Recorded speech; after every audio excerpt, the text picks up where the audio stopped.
The Strings of Summerhall. In the hush of summer's end, when the golden light grew long, and the barley stood ripe in the fields, a strange cart rolled into the sleepy village of Summerhall. It was painted in a dozen faded colours, all chipped with age, and on its side were the words, Master Petrov's marvellous marionettes. The villagers were curious folk, though not overly given to fancies. They'd seen travelling tinkers, fortune-tellers, and once a man who claimed he could charm the rain from the skies. But never had they seen a puppet show. The cart parked itself in the green near the old oak, and by sundown a little stage had unfolded like a flower. Curtains of midnight blue hung at the back, stitched with silver moons and stars, and lanterns floated without strings in the dusk light. The whole affair shimmered with something not quite real. And then he appeared, the puppet master. Master Petrov was tall, silver-haired, with eyes like old amber, and a voice smooth as warm honey. He wore a long coat of velvet, the colours of twilight, and a smile that made hearts flutter and old women forget their knitting. "Good folk of Summerhall," he said, bowing low, "you are cordially invited to witness wonders beyond mortal ken." The villagers, enchanted already, gathered close as the curtains were drawn back and the show began. What wonders they were!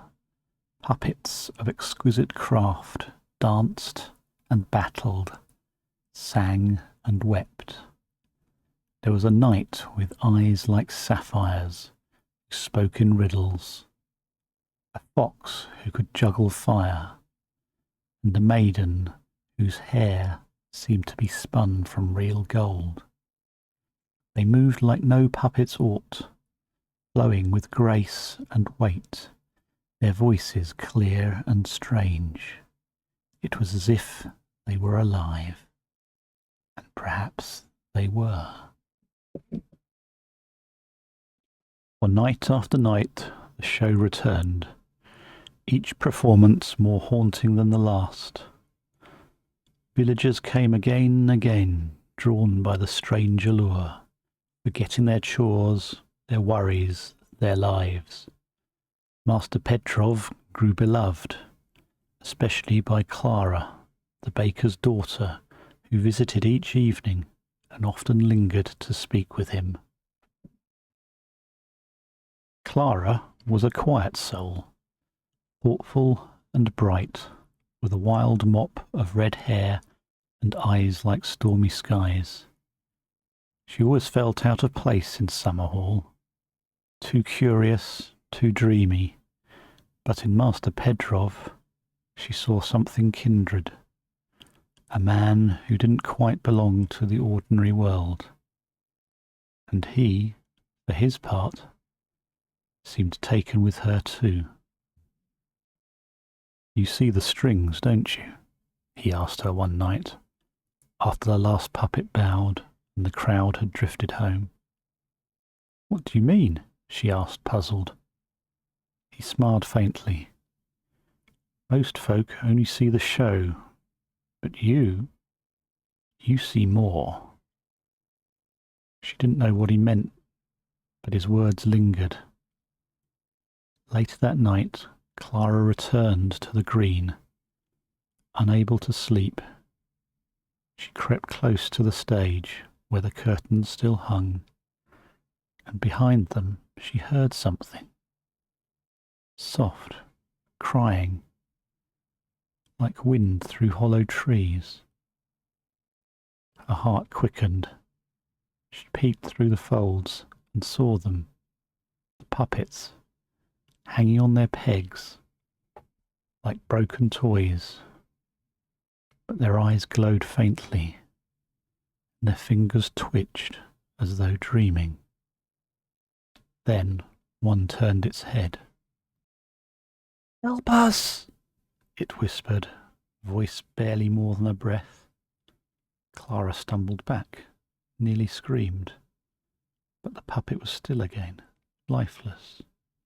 She ran home, heart pounding. The next day she said nothing, nor the next, but the show continued, and the puppets grew stranger, more sorrowful.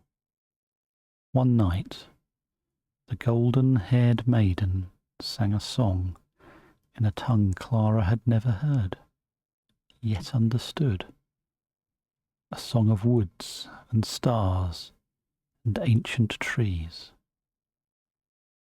She remembered the tales her grandmother used to tell of the fae folk who once danced in moonlit groves and bartered with riddles, who could be kind or cruel, but were always bound by rules, and who were bound too by magic. That night Clara returned to the old green with a bundle of herbs and a circle's worth of salt, just as the stories taught. She crept to the stage, and by moonlight began to chant a rhyme from her grandmother's book. The air stilled, the lanterns flickered, and then, with a shimmer like heat on a stone, the puppets began to glow. They were no mere toys. Clara saw them clearly now. Tiny beings, delicate and wild, bound with twisted strands of silver thread. Their eyes were wide with pain and pleading. "Faye," Clara breathed. "He's trapped you." One of them, a willow-slim man with skin like bark, nodded weakly. "He bound us with iron words and spells of forgetting," he whispered. "We are prisoners in play." "Why?" "For his power. Our sorrow feeds his charm. Our performance binds him to this world." Clara didn't understand fully, but her heart ached. She vowed then to free them. She returned each day, learning more of their plight, collecting charms and searching for the key to their prison. And Petrov, he grew suspicious. His eyes followed her more closely. His smiles turned brittle. Then came the Festival of Leaves, when Summerhall celebrated the turning of the season. Master Petrov announced his grandest show yet. That evening, all the village gathered, wearing garlands and painted masks. The air smelled of apple cider and fire smoke. Clara, beneath her mask of ivy, crept close to the stage. In her pocket she carried a charm of rowan wood, a ribbon of red, and a circle of iron thorns, all the old protections. As the show began, she slipped behind the curtain. Petrov was there, his back to her, hands dancing over the strings. The fey puppets moved, their faces sorrowful, their voices sweet with suffering. Power shimmered around him like heat. "Stop!" Clara said, voice steady. He turned, surprised, and then smiled. "Ah, my clever girl, come to join the dance?" "I know what you are," she said, "and what you've done." He raised a brow. "Do you? Then you must know I cannot be stopped."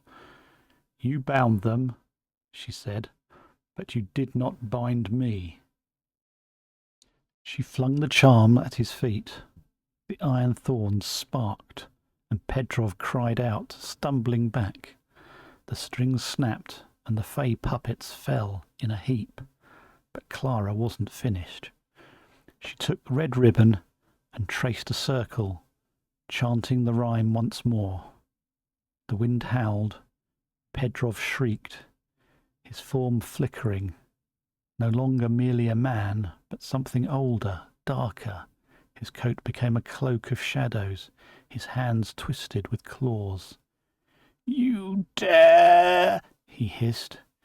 "You think a mortal girl can undo me?" "I think," Clara said, "you've danced too long." She spoke the last words of the charm. There was a sound like a bell breaking. A gust of wind tore through the green. The stage exploded in light, and Petrov screamed as the iron circle closed around him. Then silence. When Clara opened her eyes, the puppet master was gone. In his place stood the Fae, no longer tiny, no longer bound. They stretched, breathed, and shimmered like moonlight made flesh. "You have freed us," the golden-haired maiden said. "For this we bless you." They walked through the village, touching doors, whispering into the wind. The harvest would be bountiful, sickness would flee, children would laugh in their dreams, Summerhall would thrive for 100 years. And Clara? The Fae gave her a gift, not gold nor jewels, but something deeper, the sight. From that day she could see through glamour, hear truth in riddles, and walk the thin places where worlds touched.